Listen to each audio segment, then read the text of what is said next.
Saludos, amados hermanos. Este es su programa Caminos Inescrutables, su misericordia y por su amor y por permitirnos nuevamente llevar su programa Caminos Inescrutables en vivo para poder proseguir con las enseñanzas que llevamos sobre el tema de la cristología y en este caso unida a la pneumatología, es decir, para descomponer estos conceptos teológicos, cómo el Espíritu Santo estaba actuando y obrando en la vida de Jesús de Nazaret. Y como estamos tocando la perspectiva desde lo que llamamos nosotros la cristología baja, que tiene que ver con la humanidad del Señor, cómo el Espíritu Santo va a capacitar, a ungir, a llenar, a guiar, a impulsar y a llevarlo a hacer milagros y maravillas a través de la obra poderosa del Espíritu Santo en la vida de Jesús de Nazaret. Muchas personas se preguntan que Jesús hacía milagros porque era Dios, que Jesús triunfó porque era Dios, porque Jesús venció la tentación porque era Dios. Todos esos conceptos son totalmente equivocados y fuera del texto bíblico. Lo que el texto bíblico nos enseña a nosotros es que Jesús, por haber sido humano, es decir, porque la divinidad añadió a esa divinidad humanidad, ahora Jesús necesitaba ser capacitado, ungido, lleno, ayudado y asistido por el Espíritu Santo y dándole la autoridad y el poder y estando sometido al Espíritu Santo para que él pudiera vencer en su ministerio terrenal como el Mesías de Israel, el Redentor de Israel, el que venía a salvar a Israel. Así que bienvenido a su programa Caminos Inescrutables en el día de hoy y vamos a orar como siempre porque creemos que el Espíritu Santo nos asiste y nos ayuda. No solamente el Espíritu Santo inspiró las Sagradas Escrituras, sino que también el Espíritu Santo sigue obrando en la vida de la iglesia, dándole a la iglesia iluminación del texto sagrado para poder entender la verdad de la palabra del Señor. Esas son las cosas que todavía el Espíritu Santo sigue haciendo en el día de hoy. Y lo digo desde el punto de vista cristiano y desde el punto de vista evangélico conservador. Porque si lo miramos desde el punto de vista neopentecostal o sobre lo que hoy se llama la nueva reforma apostólica, pues todavía el Espíritu Santo sigue dando revelación y aportando nuevas cosas al texto sagrado. Nosotros los cristianos que somos evangélicos, que creemos en la palabra inspirada del Espíritu Santo, hemos creído que ya el Espíritu Santo culminó la revelación de la palabra de Dios en el primer siglo de la era cristiana con el último apóstol que dio la iglesia y que estos son lo que llamamos nosotros la palabra inspirada, la verdad o la palabra canónica, que es la palabra que también usamos teológicamente. Padre, gracias te damos por tu amor, bondad y misericordia. En este día te pedimos la asistencia del Espíritu Santo para ayudarnos a comprender el texto sagrado y la verdad de tu palabra. Capacítanos, no solamente a nosotros que creemos en ti, sino a aquellos que no creen, para que puedan creer, que el Espíritu Santo les redarguya a toda verdad, a toda justicia, y ellos puedan venir al camino de la salvación por medio del poder y la gracia del Espíritu Santo en la vida de cada corazón. En el nombre de Jesús te lo pedimos y te damos gracias. Amén. Quiero, amados, también compartir con ustedes un texto de la palabra del Señor allá en el lugar donde yo estuve o dejé el texto que estuve ahí en el programa, en el Marcos capítulo 1, verso 12, Marcos 1, 12.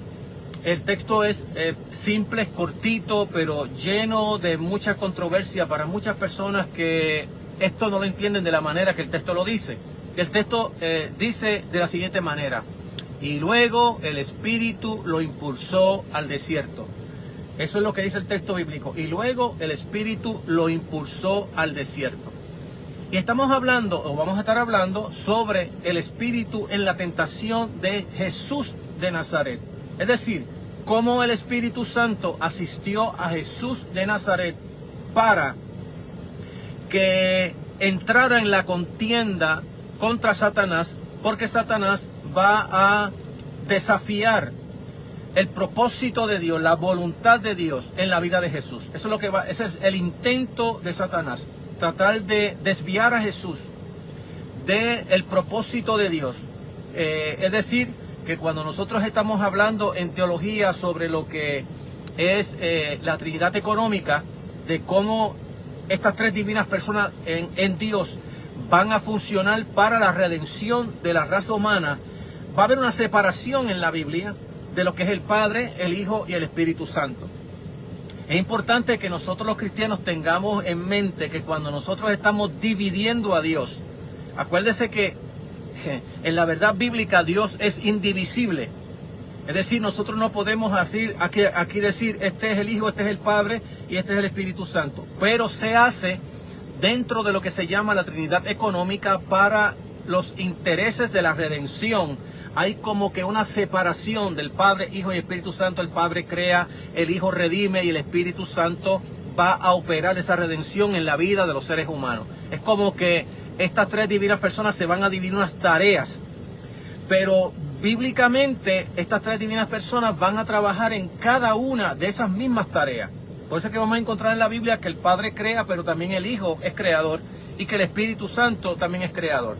Vamos a ver que el Hijo redime, pero la redención no solamente la opera el Hijo, la opera también el Padre y también la opera el Espíritu Santo, y sin el Espíritu Santo no hay operación de salvación. Por lo tanto, dividir a las personas es un criterio que podemos hacer en teología sistemática, pero en la realidad de la vida y de la esencia del ser de Dios, Dios es indivisible. Así que se le adjudica a Dios todas las obras, a Dios, punto. Esa es la palabra que usted va a ver, que usted va a escuchar terminar al apóstol Pablo. Cuando el apóstol Pablo habla del reino de Dios, dice, y Cristo las primicias, y luego los que son de Cristo en su venida, y luego el fin, cuando entregue el reino al Padre. Y que ahí el texto también dice que Dios sometió todas las cosas al Hijo, menos al propio Padre, pero que después que el reino se establezca, también el Hijo se someterá al Padre, y que será Dios en todas las cosas. Es decir, que ya se acaba este asunto de la división Padre, Hijo y Espíritu Santo para que Dios sea en todas las cosas. Así termina lo que se llama la escatología, o así termina el fin. Termina en que ahora no se separa Padre, Hijo y Espíritu Santo, no porque haya esa personalidad o esas tres divinas personas en ese ser, sino que este ser hoy lo vemos dividido en el aspecto del trabajo de redención que se va a hacer por la humanidad. Así que eso para dejarle saber, ¿verdad?, de este asunto de la Trinidad, que es uno de los asuntos más complejos dentro de la fe cristiana, porque estamos entrando dentro de la infinitud, de la eternidad, del ser de Dios, de la trascendencia, y es imposible que un ser humano pueda explicar esto con lujo y detalle. Nosotros nos acercamos, ya sea filosóficamente, teológicamente, a lo que el texto dice, pero explicarlo en lujo y detalle es difícil explicarlo. Gracias al Señor que la iglesia ha pasado 2000 años de historia y todavía se siguen escribiendo libros sobre el mismo tema para explicar este asunto de una manera filosófica o teológica, o usando los supuestos que tengan que usar para poder explicar esta verdad. Al fin y al cabo, cuando se termina el libro, de cualquier sea el autor, usted escucha que decía, esto es un gran misterio. Bueno, ahí llegamos al misterio del Dios, que es tan profundo que no podemos entrar dentro de él, pero que tratamos de explicarlo tal como la Biblia, por lo menos, nos arroja luz para entenderlo. Así que en eso, Dios sea bendito y glorificado, y nosotros lo que hacemos es solamente acercarnos a la divinidad y poder entender un poco sobre ella. Entonces, en el día de hoy vamos a estar tocando, aunque ya en otros videos hemos tocado la tentación, el asunto que estamos tocando ahora, el asunto de la cristología y la pneumatología, y una de las cosas esenciales que hay dentro exactamente de la tentación es la pneumatología, es la persona del Espíritu Santo en la vida de Jesús. Así como ya hemos tocado el Espíritu Santo en la divina concepción de María, en ese ser que se puso allí, y que ese santo ser sería llamado el Hijo de Dios, así como la Biblia nos habló del bautismo del Espíritu Santo y cómo Jesús fue lleno del Espíritu Santo en el bautismo en el Jordán. Ahora la Biblia nos va a traer una sorpresa, y la sorpresa va a ser que también dentro de la tentación, esto es para aquellos que todavía creen que Jesús venció al diablo porque era Dios, y porque como era Dios, él no podía caer. Eso tiene sus verdades teológicas y son complejas, las puedo explicar, pero son bastante complejas. Pero cuando nosotros estamos hablando tanto de la humanidad de Jesús. Es decir, que aunque el Espíritu Santo colabora en la persona de Jesús para que nazca sin pecado, para que sea el santo llamado el santo, para que sea llamado el justo y el Hijo de Dios, a la misma vez Jesús sigue siendo un humano. Un humano que necesita de Dios mismo para seguir hacia adelante y que necesita del Espíritu Santo para seguir hacia adelante. Ya en las veces pasadas hablé de la importancia de la pneumatología o del Espíritu Santo en la vida de Jesús para todas estas cosas, y hoy vamos a estar hablando exactamente sobre la tentación, porque existe un paralelo entre lo que es la tentación de Jesús y las tentaciones que tenemos todos nosotros los seres humanos. Primeramente porque parte de el supuesto humano, y como ya comienza a ser humano, Jesús necesita del Espíritu Santo para ese evento sobre la tentación. Y Pablo nos dice a nosotros en sus cartas que no nos ha venido a nosotros sino tentaciones que son desde lo que es humano. Es decir, que la tentación no viene desde otro punto de vista, sino del punto de vista de la humanidad.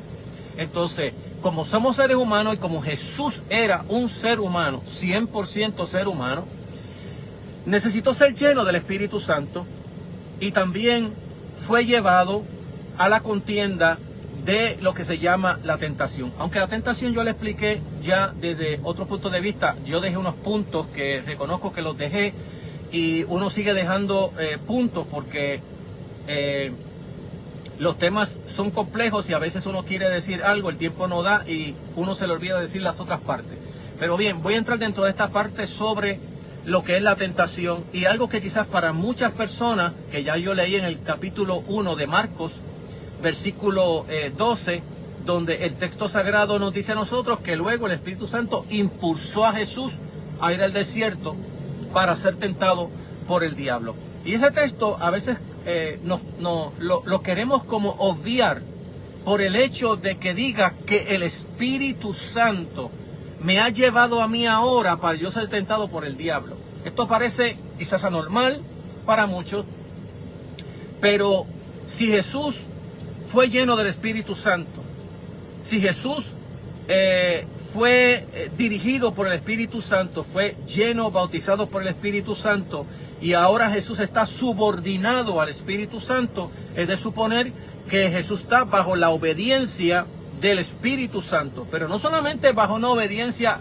absurda de someterse como un esclavo, sino en una subordinación donde también a ese al cual estoy subordinado me va a dar autoridad, poder, gracia, me va a iluminar, me va a ayudar para yo vencer en las tentaciones, que no es como hablar de un amo que no tiene conexión conmigo. Y una de las cosas que hace el Espíritu Santo en la vida, no solamente de Jesús, sino nuestra, es que Él no está desligado de nosotros. Está de alguna manera bien penetrado en nosotros, de tal manera que nos va a ayudar en cada momento de nuestras vidas. Si no fuera por el Espíritu Santo en nuestras vidas, definitivamente no podíamos vencer las tentaciones y las pruebas. Y no podíamos ser el pueblo de la nueva creación. Si hay alguna diferencia entre el Antiguo Testamento y el Nuevo Testamento, es exactamente el Espíritu Santo en la vida del creyente. Porque es el Espíritu Santo quien va a ayudar al creyente a permanecer en la fe, a guardar la palabra de Dios o a amar al Señor, mejor dicho, con todo su corazón, con toda su fuerza, con toda su alma. Algo que no podía hacer el hombre cuando estaba en el Antiguo Testamento. Si no, lea a Pablo en el capítulo 7 de Romanos, y ahí usted se va a dar cuenta de la tragedia que él explica de sí mismo, de su experiencia dentro del judaísmo y dentro de el régimen, como así se llama y así le llama Pablo, de la ley. Porque aunque Pablo reconoce allí mismo en el capítulo 7 que la ley era buena, era santa, era pura porque venía de Dios, pero a la misma vez él decía, el mal está en mí. Así que Dios tiene algo bueno, por un lado, que darme o exigirme, y por otro lado, el mal está en mí. Así como el mal está en mí, para mí, cuando yo trato de guardar la ley, lo que yo hago es exactamente hacer todo lo contrario que la ley dice. Y él habla de esa tragedia que él pasa, Y luego pasa el capítulo 8 diciendo, pero gracias a Dios que ahora ninguna condenación hay para los que están en Cristo Jesús, Señor nuestro. Eso tiene mucha profundidad para hablar, difícil para hablar ahora, porque me va a tomar todo la hora, me va a comer este otro tema. Entonces no quiero que me lo disuelva. Entonces, vamos a hablar de esta parte sobre el Espíritu Santo en la tentación. Porque como ya repetí, ya hablé de la tentación, pero estamos hablando ahora de este antídoto, de esta otra gotita que nos hace falta hablar dentro de la tentación, y es el encargo mesiánico que Jesús va a recibir en el bautismo. Cuando el Espíritu Santo desciende sobre él en forma de paloma, se le va a dar allí a Jesús lo que se llama, es decir, que en el momento del río de Jordán va a ocurrir algo dramático en la vida de Jesús, tan poderoso, que Jesús va a ser transformado, cambiado, por así decirlo, para la misión que se le va a encargar, porque es la misión mesiánica, es la de venir a establecer el reino de Dios entre los hombres. Y para ello va a venir el Espíritu Santo sobre él para capacitarlo, dotarlo, ayudarlo, sostenerlo mentalmente, para ayudarlo a combatir las diferencias entre los líderes religiosos y él, y el Espíritu Santo lo va a estar asistiendo todo el tiempo. Claro está que la Biblia no lo dice explícitamente en muchas partes, pero sí lo dice explícita en otras partes. Pero la misma manera que hoy la Biblia nos habla a nosotros que el Espíritu Santo nos va a asistir a nosotros cuando tengamos problemas, es la misma manera en que el Espíritu Santo está asistiendo a Jesús. O no en la misma manera, sino en una mayor potencia, por así decirlo, porque a él fue dado el Espíritu sin medida. Entonces, cuando estamos mirando cómo este ministerio, este encargo mesiánico se le está poniendo a Jesús sobre sus hombros en el bautismo, ahora en la tentación va a ser puesto a prueba. Va a ser puesto a prueba. Es como que se me da una misión, se me dice los requerimientos que yo tengo que hacer dentro de esa misión, pero ahora Satanás va a decir, mira, yo te tengo una mejor manera para obtener lo mismo. O sea, es como igual tomar un shortcut, ¿no? ¿Cómo se dice en español? Un atajo. Voy a tomar un atajo para que tú llegues a ser el rey del reino sin tener que pasar por la cruz, sin tener que pasar los sufrimientos. Yo te voy a entregar el mundo en las manos. Eso es lo que Satanás está diciendo a Jesús. Entonces apuesta a prueba esa misión del Padre, donde Satanás va a tratar de que Jesús violente su relación padre-hijo. Se violence esa relación filial, paterno-filial. Y por otro lado también se está haciendo otra puesto a prueba también su relación con el Espíritu Santo. Porque de la misma manera que yo tengo una relación con Dios, también la tengo con el Espíritu. Bueno, eso creo que Santiago lo explica bien cuando dice que nosotros que tenemos el Espíritu de Dios debemos ser obedientes a Dios porque el Espíritu nos anhela fervientemente. Es decir, una de las cosas que tiene en el ser divino es que cuando yo ofendo a uno, ofendí a los demás. Jesús tiene que tener el cuidado en su ministerio de no ofender ni al Padre ni tampoco al Espíritu. Entonces, es lamentable que en el día de hoy la gente no tenga una conciencia sobre esa verdad y nos digan, así dice el Espíritu, pero la Biblia dice otra cosa, que fue el propio Espíritu que le inspiró, pero así dice el Señor acá. Entonces como que vemos que el Espíritu Santo está contradiciéndose a sí mismo, como que lo que yo escribí e inspiré a este hombre de Dios, que lo inspiré para hablar conforme a la voluntad de Dios, ahora lo voy a contradecir acá. Pero esas son las locuras que tenemos nosotros, pero Dios no las tiene. Entonces, Dios adelantándose a Satán, Jesús ahora va a ser impulsado por el Espíritu Santo al desierto. Es interesante que la Biblia hable de esta manera tan única, donde nos diga que Jesús fue impulsado por el Espíritu para esta contienda. Es como que este es mi candidato que yo he escogido para que sea el Mesías de Israel, el Salvador de toda la humanidad. Y ahora yo lo voy a llevar en contienda con el malo. Yo mismo lo voy a llevar en contienda para que él luche, pelee contra el maligno y salga victorioso. Su vocación, o sea, la vocación de Jesús, ahora es desafiada por el diablo. Una vez más, el Espíritu está presente en el relato. Es interesante que los escritores sinópticos del texto sagrado, de los evangelios, sean tan claros en el aspecto de la pneumatología en la vida de Jesús, del Espíritu Santo en la vida de Jesús, reconociendo primeramente la humanidad de Jesús, que cuando uno es humano, uno necesita una codependencia total con el Espíritu Santo, porque Jesús se fue. De hecho, eso es lo que la Biblia dice. Eso es lo que la Biblia relata. ¿Ve? Y lo dice explícitamente que Jesús se fue y se fue a los cielos. Ascendió al Padre, ¿no? Y no solamente ascendió al Padre, se sentó con su Padre. Entonces, cuando nosotros estamos aquí abajo en la tierra diciendo que Jesús está aquí con nosotros, tenemos que preguntarnos, ¿de qué manera me estás explicando que Jesús está aquí con nosotros? Porque hasta donde yo sé bíblicamente, Jesús ya se fue. Desde que Él resucitó de los muertos, después de aquellos 40 días que estuvo con sus discípulos, después de aquellos días, Jesús partió a los cielos en presencia de más de 500 hermanos. Y se fue y no volverá, dice la Biblia, hasta la segunda venida de nuestro Señor Jesucristo. Cuando Él venga, cuando Él aparezca, cuando Él se manifieste, entonces Él volverá en su segunda vez. Si yo digo que Jesús está aquí, yo estoy haciendo una contradicción bíblica. Ya Jesús no ha venido una sola vez, ni vendrá dos, ha venido millones de veces, porque todo el mundo dice que Jesús está pasando por aquí o Jesús está aquí. Entonces, es una realidad bíblica que el Espíritu, Jesús partió a los cielos con el Padre, como Él dijo en su oración intercesoria.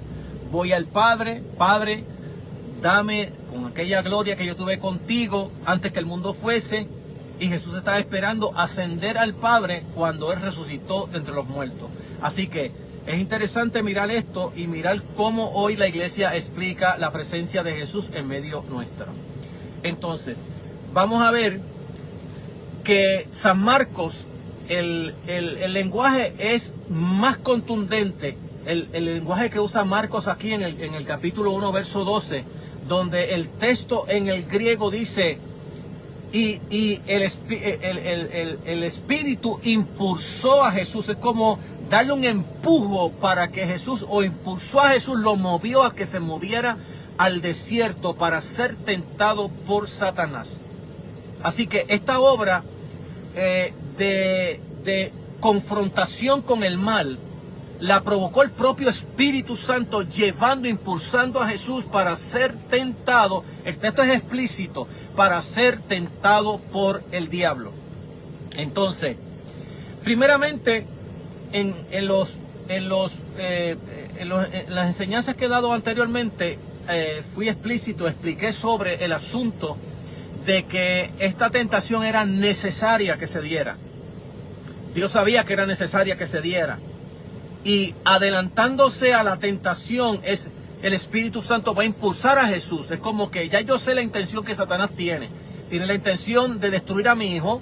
Tiene la intención de desvirtuarlo del ministerio, del encargo que se le ha dado. Y yo lo voy a impulsar para que él se confronte con Satanás, cara a cara. Eso es lo que hace el Espíritu Santo. Entonces, allí Jesús es tentado por Satanás. Y claro está, la Biblia dice que que estaba allí con las fieras del campo, con las fieras y fue atendido por los ángeles.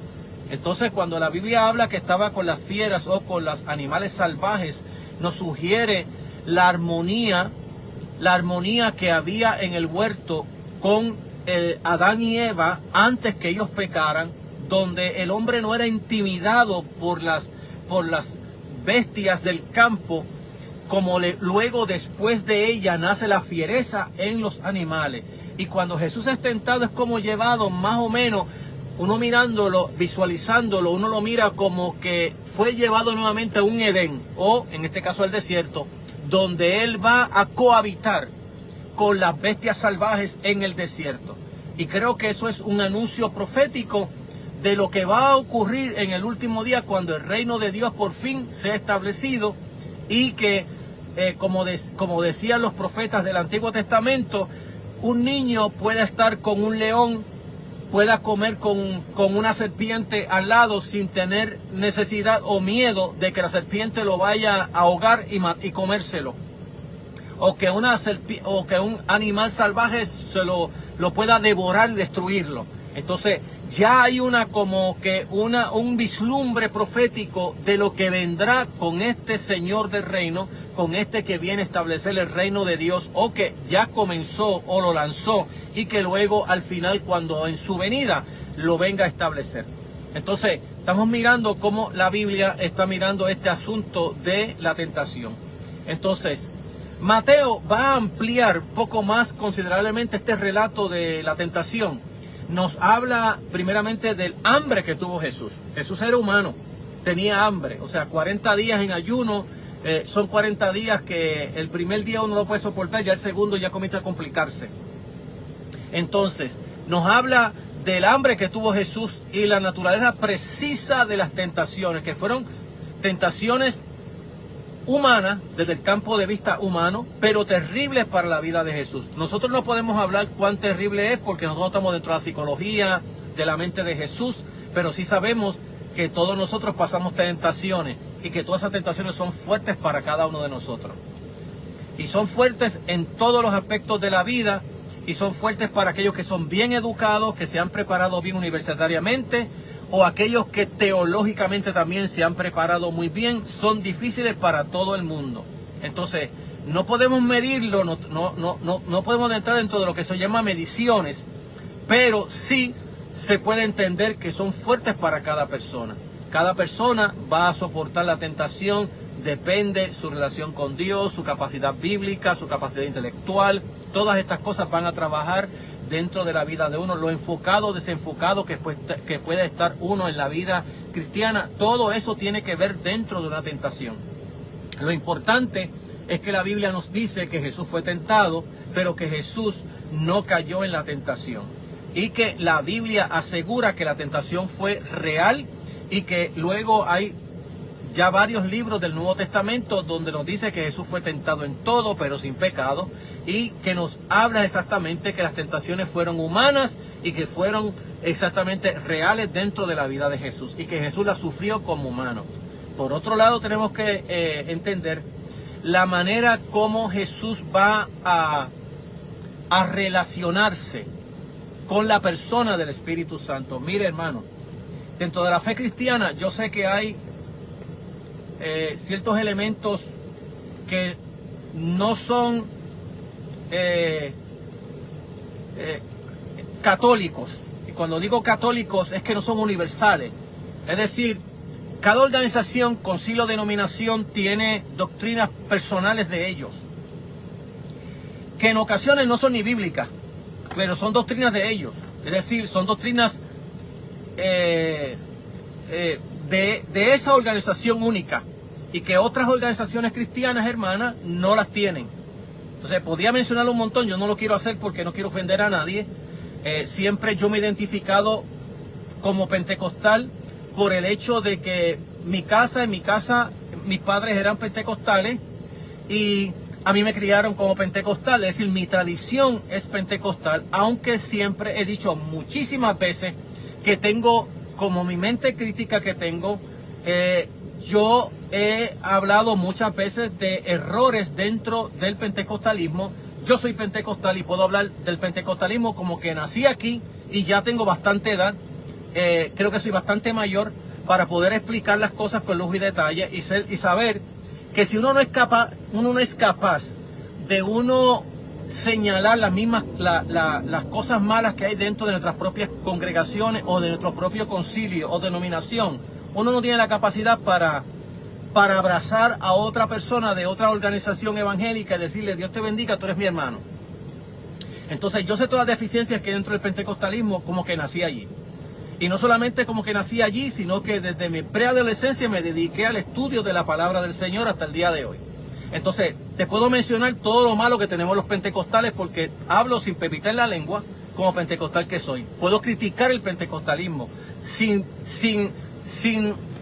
que me quede nada en el corazón, porque no estoy odiando el pentecostalismo, estoy diciendo que hay cosas malas allí. Como puedo hablar también de las iglesias luteranas, católicas, lo que sea, porque las he estudiado todas ellas. Eso es parte del estudio teológico que uno hace. Entonces, dentro de esa verdad, yo también puedo decir las virtudes que hay dentro del pentecostalismo, como también puedo hablar de las cosas malísimas que hay dentro del pentecostalismo.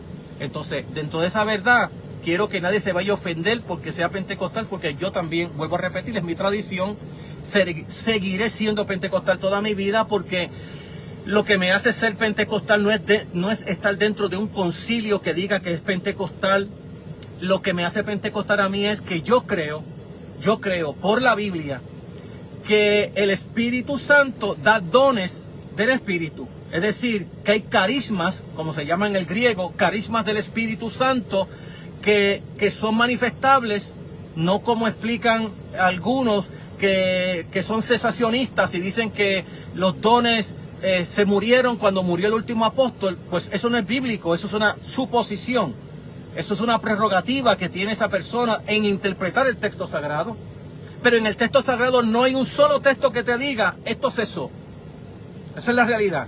Segundo, que la historia de la iglesia, y creo que todos los teólogos de un lado o de otro tienen que estar a la par conmigo en esto, porque todas estas cosas las he estudiado, donde sabemos que desde la década de los 60 para acá, cuando el teólogo Stanley Bergen investigó todos los libros de la historia de la iglesia, tanto la iglesia católica del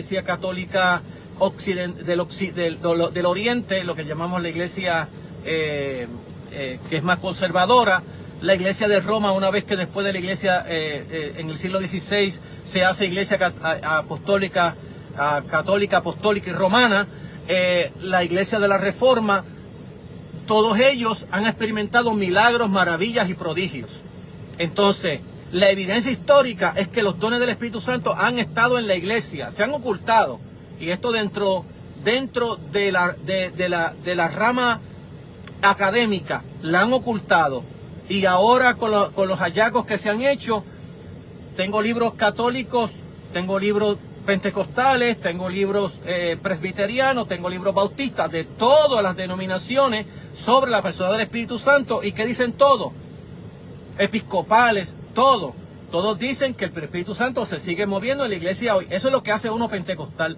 No es el nombre de la congregación que tú estés o el concilio. Entonces yo seguiré siendo pentecostal hasta que me muera, porque soy de esa tradición pentecostal. Ahora, puedo decir que yo también puedo señalar las cosas malas que tiene el pentecostalismo, y las puedo decir sin ningún problema, porque yo hoy me baso en el texto sagrado. Por encima de que la denominación pentecostal quiere interpretarlo de otra manera, esos son otros 20 pesos. Bueno, estamos dentro de la obra del Espíritu Santo. Estamos en la obra del Espíritu Santo en la vida de Jesús. Mateo va a enriquecer mejor el relato que habla Marcos, porque Marcos lo que hace es que lo sintetiza, da una porción pequeña sobre ese asunto de la tentación. Marcos lo va a ampliar diciendo que Jesús tuvo hambre, que la tentación fue precisamente una tentación real. Se describe al Espíritu Santo como el que impulsó a Jesús a esta contienda. El diablo intenta atraer a Jesús para que persiga una voluntad diferente a la que el Padre ya le designó. O sea, la designación del Padre era lo que Jesús estuvo haciendo todo el tiempo. Por eso es que usted va a escuchar en los evangelios que cuando Jesús, los discípulos, están hablando con la samaritana, ellos de momento se sorprenden que Jesús esté hablando con una mujer, porque eso era ridículo hablarlo en aquel momento, y peor, una samaritana. Y ahora Jesús le dice, no, mi comida y mi bebida, yo tengo una comida mejor. Y le dice, ¿alguien le habrá traído de comer a este? No, la comida mejor mía es hacer la voluntad del que me envió. Yo miro hacia lo lejos y veo los campos que ya están florecidos, listos para la siega. Y les comienza a hablar a los discípulos acerca de la misión del reino, es decir, de cómo se va a llevar esta misión hacia adelante, la misión de la prédica evangélica.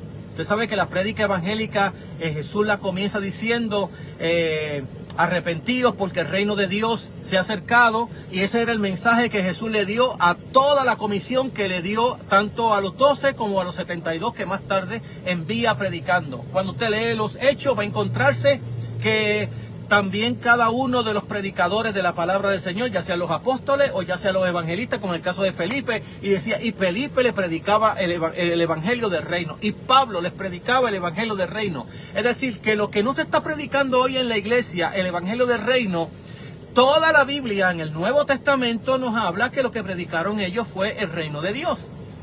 Ahora, es un mensaje para muchos de nosotros pues inusual, porque ya he explicado otras veces que dentro de las categorías que se dan dentro de las universidades o el currículo nulo, que se llama nulo, es aquellas cosas que la universidad no da, pero otras veces que tiene intención de no darla.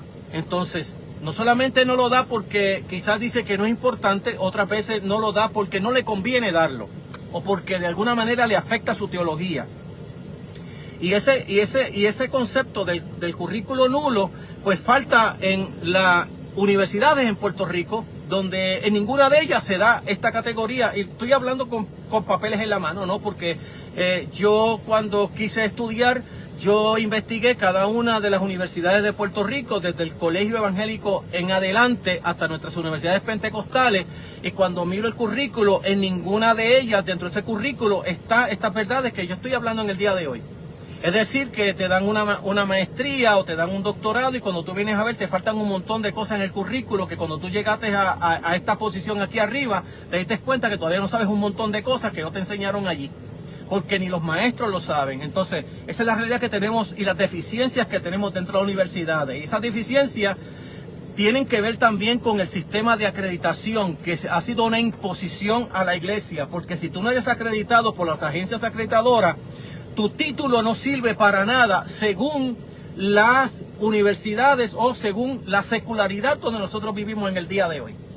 Es tan así que si te gradúas de una universidad cristiana y vas a una universidad secular, allá te rechazan, aunque tengas el título en la mano, por el hecho de que dentro de esta secularización que estamos viviendo nosotros, los títulos evangélicos o cristianos no sirven para nada. ¿Por qué? Porque desde agosto para acá, él llegó a unas supuestamente verdades de que la raza humana ha sido dividido por tres etapas: la etapa teológica, la etapa filosófica y la etapa de la modernidad, o lo que le llaman el método científico. Y él dijo que en el método científico ahora conocemos las cosas por la razón que antes era teología, que la teología era falsa porque Dios no existía, porque lo que no dice Augusto Comte, que él era un ateo, y como él era un ateo y Dios no existe, pues entonces usted verá que él va a decir, no, esta es la primera etapa del hombre aquel primitivo. Y luego la filosófica, Platón, Aristóteles y los demás filósofos, porque era la manera de filosofar y explicar la vida.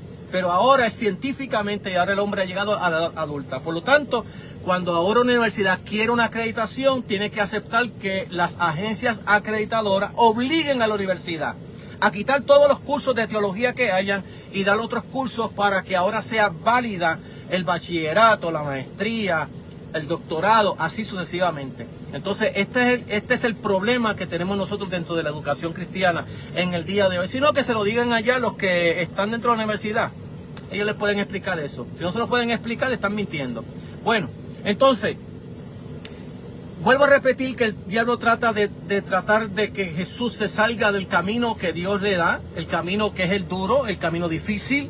Ya le dije que Jesús comienza a decir, mi comida y mi bebida es hacer la voluntad del que me envió. Yo no hago nada que mi Padre no haga. Es decir, que Él está enfocado de cómo va a ser el trabajo, qué Él tiene que hacer, ¿ve? Cómo va a funcionar dentro de la vida del pueblo, a quién va a atender y a quién no va a atender. Entonces eso es muy importante mirarlo, porque esta es la misión que Jesús tiene en la mano. ¿A quién va a sanar y por qué lo va a sanar?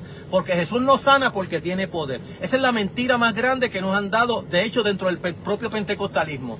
Que a veces uno invita a un evangelista y que dice, no me toques porque se me va la unción. Eso es falacia.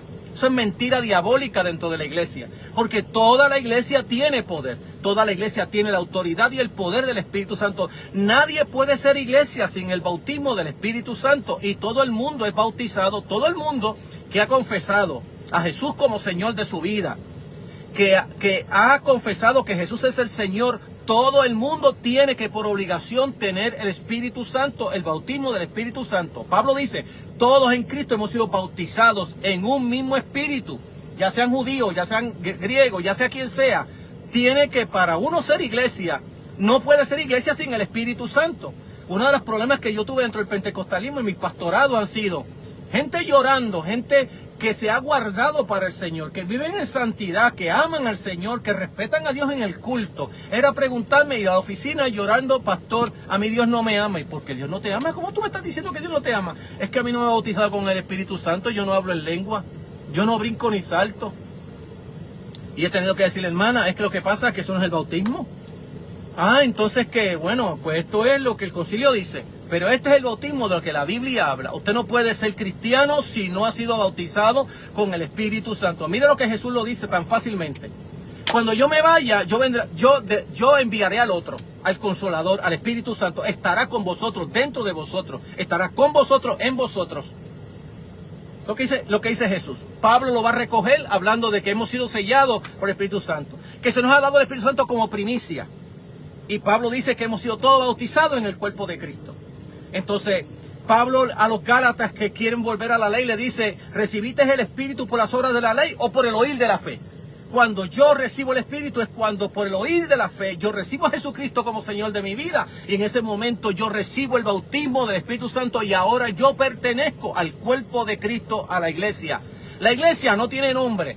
No se llama el concilio tal ni la denominación tal. La iglesia es el cuerpo de Cristo. Las denominaciones son instituciones que se han hecho por los hombres.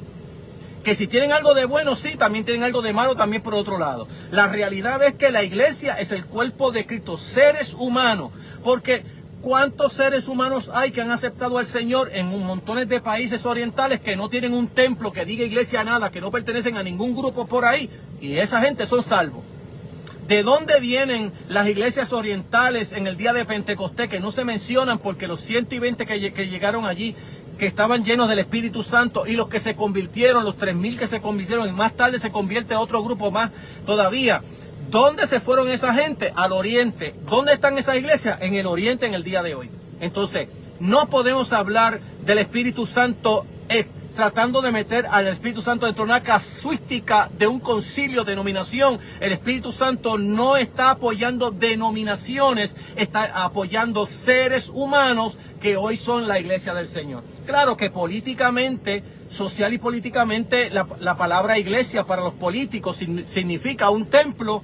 ¿Y cuántos templos tiene esta denominación? Esta denominación saca un rollo largo y dice, mire, yo tengo 1000 templos, yo tengo 1000 iglesias. La iglesia no son 1000. La iglesia es el cuerpo de Cristo. Pero social y políticamente la gente dice, no, nuestro concilio tiene 600 iglesias, aquella tiene 1000, aquella tiene...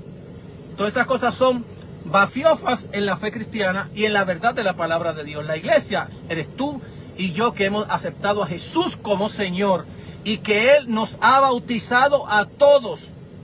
Pablo dice que si alguno no tiene el Espíritu, no es de Él. Es decir, que toda persona que ha creído de corazón al Señor, como lo dice claramente en el libro de Romanos capítulo 10, que si confesares a Jesús con tu boca y lo creyeres en tu corazón, serás salvo. Pero para ser salvo tenemos que tener al Espíritu Santo en el bautismo del Espíritu Santo. Que si los dones, que si las lenguas, todo eso es aparte de la salvación. Ya la salvación es esto. Lo demás que se te da son dones, ministerios, dones de ayuda, lo que sea que se le da a la iglesia, es parte ya de la obra del Espíritu Santo en la vida tuya y en la vida mía. Por Dios, no le digamos a la gente que bautismo es hablar en lengua, porque hay un montón de gente en la iglesia que no habla en lengua y son gente llena del Espíritu Santo. ¿Y cómo yo no sé que son llenas del Espíritu Santo? ¿Cómo yo lo puedo visualizar? Yo lo visualizo tan sencillamente, están dando fruto del Espíritu Santo en la iglesia. Mira la humildad, mira cómo se aman, mira cómo se respetan, mira cómo sirven al Señor, míralos en el culto, mira cómo honran y glorifican al Señor. Porque aún la adoración es parte de la obra del Espíritu Santo en la vida del creyente. El Espíritu nos capacita para adorar al Señor, el Rey de Reyes y Señor de Señores. Entonces, cuando estamos hablando de este tema tan importante del Espíritu Santo en la tentación, tenemos que mirar, y cuando yo paso por la tentación, ¿quién está conmigo? ¿Yo estoy solo? No. Ok, vamos a seguir hacia adelante. Entonces, posteriormente, vamos a mirar ahora cómo Mateo está abordando más el tema, poniendo esto en perspectiva. Jesús se mantiene totalmente alineado a la voluntad del Padre. Es lo que dice el texto durante toda su prueba. Y en este relato los ángeles vienen al final de esa prueba para ministrar al Señor, a ministrarlo. Entonces, eso está en Mateo capítulo 4, verso 1 y capítulo 4, verso 11. Lucas añade que Jesús entró en la contienda solo guiado por el Espíritu Santo, lleno, él le llama, pleroma, lleno del Espíritu Santo, capítulo 4, verso número 1. Dice Lucas, Jesús, lleno del Espíritu Santo, volvió del Jordán y fue llevado por el Espíritu al desierto. Posteriormente abandona la escena de su triunfo en el poder del Espíritu Santo en Lucas capítulo 4, verso 14, donde la Biblia dice, Jesús volvió en el poder del Espíritu Santo a Galilea y se difundió toda su fama por toda la tierra alrededor. Es decir, que Jesús es lleno del Espíritu Santo en el bautismo, sale del bautismo y es impulsado por el Espíritu Santo para ser tentado por el diablo en el desierto. Y del desierto sale lleno del Espíritu Santo para ministrar la encomienda que Dios le dio a los pobres, a los necesitados. Más tarde, cuando estemos hablando sobre el tema ¿a qué vino Jesús?, estaremos explicando ya eso con lujo y detalle. Ahora no lo podemos tocar porque se nos va a complicar y se nos va el tiempo. Entonces, así al principio de su ministerio se presenta a Jesús como el vencedor del maligno que se opone a la obra del reino. En Lucas capítulo 11, versos 19 y 20, pues yo, si echo fuera a los demonios por Beelzebú, vuestros hijos, ¿por quién lo echan? Por tanto, ellos serán vuestros jueces. Mas si yo por el dedo de Dios echo fuera a los demonios, ciertamente el reino de Dios ha llegado a vosotros. Así que cuando usted mira a Jesús hablando y predicando, está predicando todo el tiempo el evangelio del reino. Eso le estaré explicando ahora cuando comencemos el nuevo tema. ¿Para qué vino Jesús? ¿De qué se trata Jesús?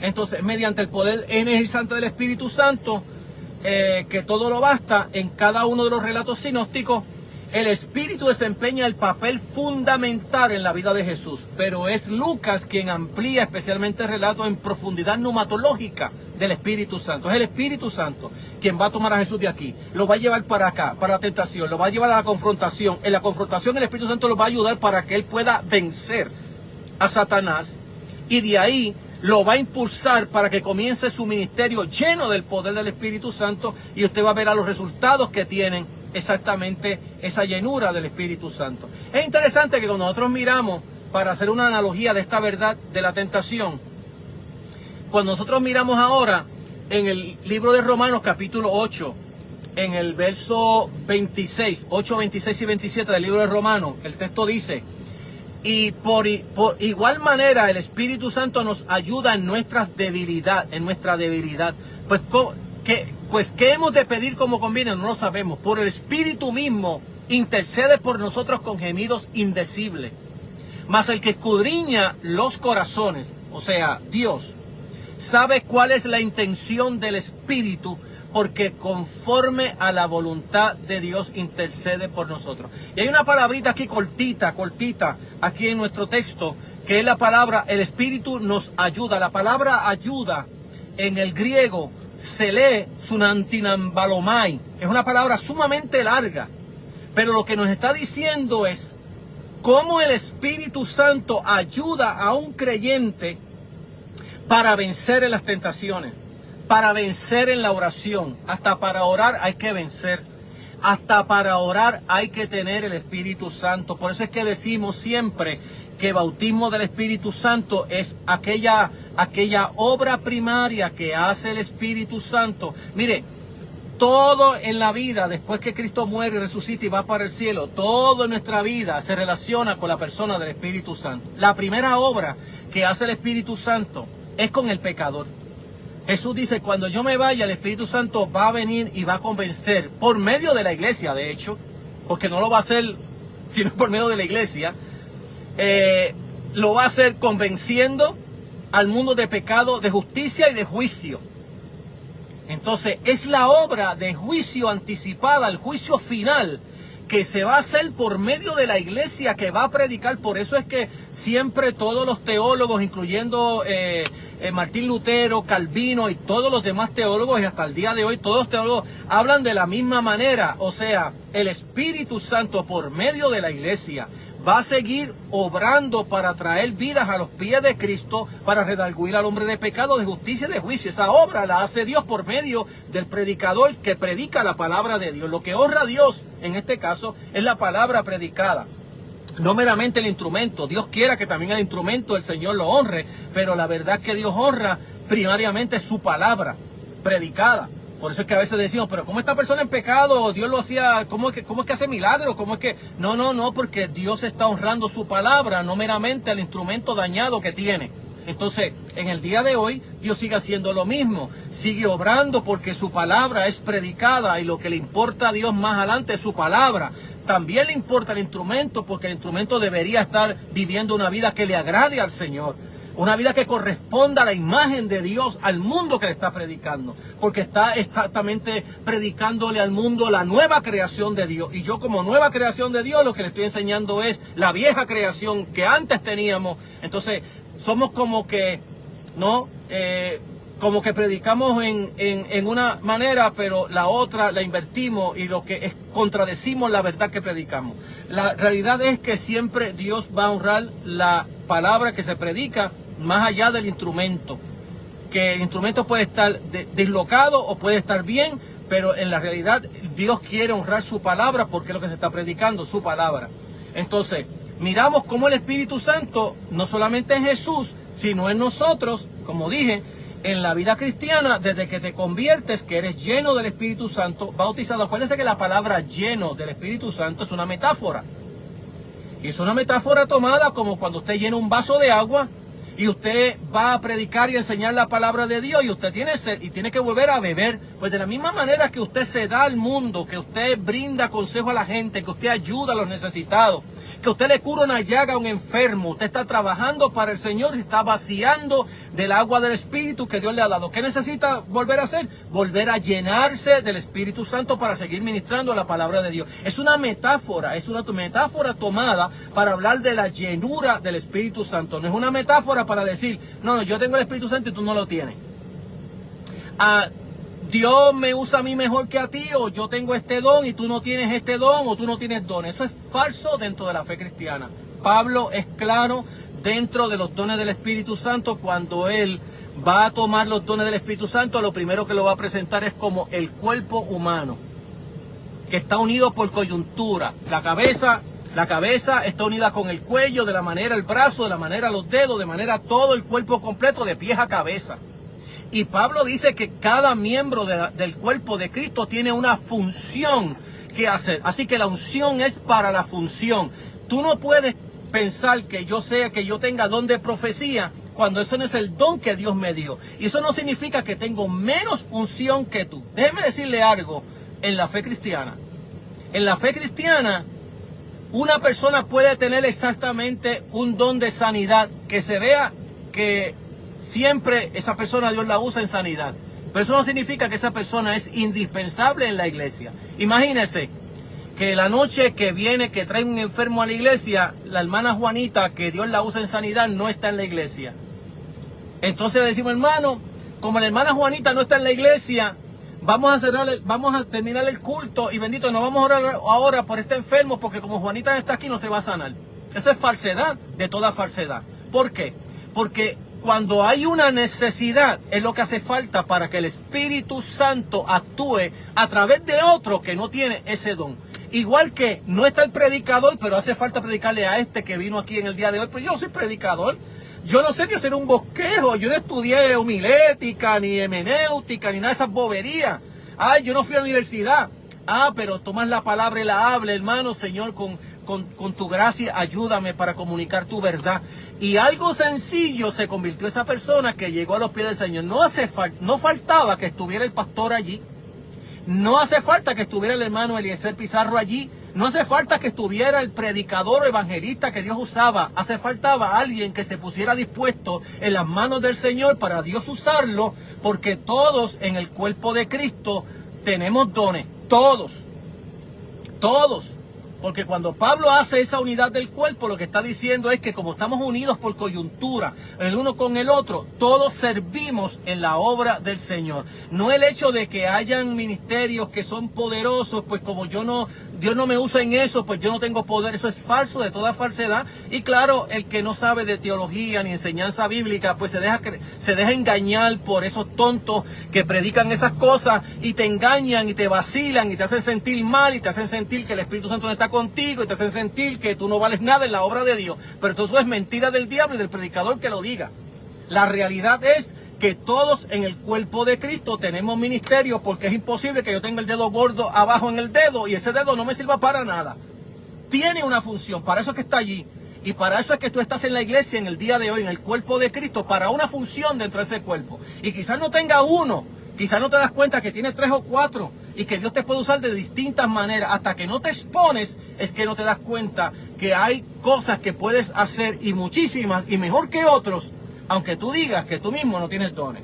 Entonces la realidad es que todo se mueve por la obra del Espíritu Santo hasta que el Señor venga. Todo se va a mover por el Espíritu Santo. La limpieza en la vida cristiana, la vida de santidad, la vida de oración, la vida de culto, la vida cúltica, de liturgia, de adoración. Es el Espíritu Santo quien te capacita para adorar al Señor. Así como Jesús en el desierto fue tentado por Satanás y él pudo vencer la tentación y salir airoso al otro lado de la tentación, gracias por la obra del Espíritu Santo en la vida y la vida de Jesús. Ahora, si yo como cristiano no me someto al Espíritu y yo soy un cristianito de estos desobedientes que hago lo que a mí me da la gana, que no me dedico al Señor, que no oro, que no busco el rostro del Señor, que no leo la palabra de Dios, porque ahora la palabra de Dios me la tiene que leer el evangelista, me la tiene que predicar el pastor, porque si el pastor no me la predica, pues yo no la sé. Bueno, ese es problema entonces tuyo personal, porque tu relación como cristiano es olvidarte de quién es el pastor y quién es el evangelista y quién es el que predica y meterte tú en las escrituras para leerla y estudiarla. La manera en que Jesús se enfrentó a la tentación no fue meramente porque estaba lleno del Espíritu Santo, es porque conocía las escrituras, la palabra de Dios. Y cuando tuvo que vencer a Satanás, lo venció lleno del Espíritu Santo, pero escrito está. Así dice el Señor en su palabra. Es decir, de la misma manera que en la tentación Jesús es el Hijo de Dios siendo tentado, de la misma manera Israel, en el libro de Éxodo se habla que Israel es el Hijo de Dios. Y nos preguntamos entonces por qué Israel en las tentaciones falló. Porque siendo el Hijo de Dios en las tentaciones, no se apoyó en la palabra escrita, que ya la tenía en Deuteronomio. Porque las palabras que Jesús cita no son del Nuevo Testamento, porque el Nuevo Testamento no estaba escrito. No estaba escrito. Y como no estaba escrito, lo único que estaba escrito era la Torá. La Torá, los Salmos y los profetas. En la división que tenían los judíos. Entonces cuando Jesús habla, no está hablando del Nuevo Testamento, no está tomando una palabra del Nuevo Testamento y apoyándose en ella. Está diciendo, ya está escrito, en Deuteronomio lo dice, escrito está, al Señor tu Dios no tentarás. Entonces, cuando habla, está hablando que Satanás, que lánzate, y usa el Salmo para decir que a tus ángeles mandará cerca de ti, que te guarden en todos tus caminos, y tus pies te llevarán para que tu pie no tropiece en piedra. Escrito está. Era responsabilidad de Jesús, como es responsabilidad nuestra, estudiar la palabra de Dios.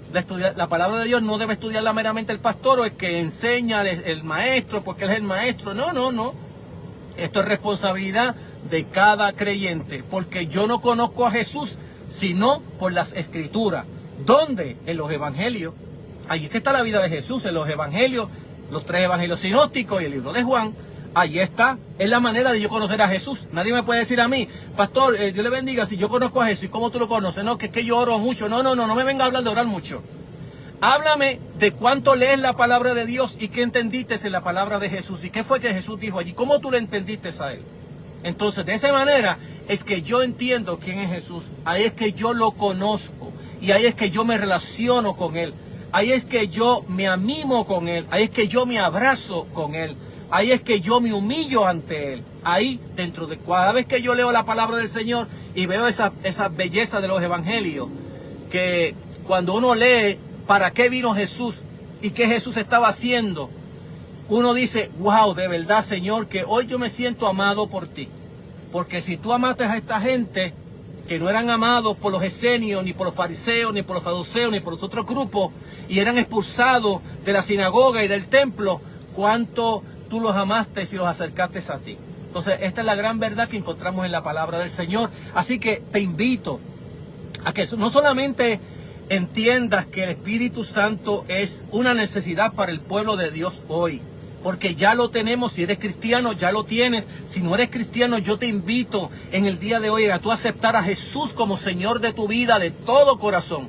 Cuando de todo corazón, por obra del Espíritu Santo, tú lo haces, esa obra previniente de gracia de Dios en la vida tuya y en la vida mía, entonces el Espíritu Santo nos bautiza y nos une al cuerpo de Cristo, nos da el Espíritu Santo y nos llena con el Espíritu Santo. Bueno, la llenura es algo, ya le dije, continuo. Mientras más tú te bebes un vaso de agua, más necesitas llenarlo.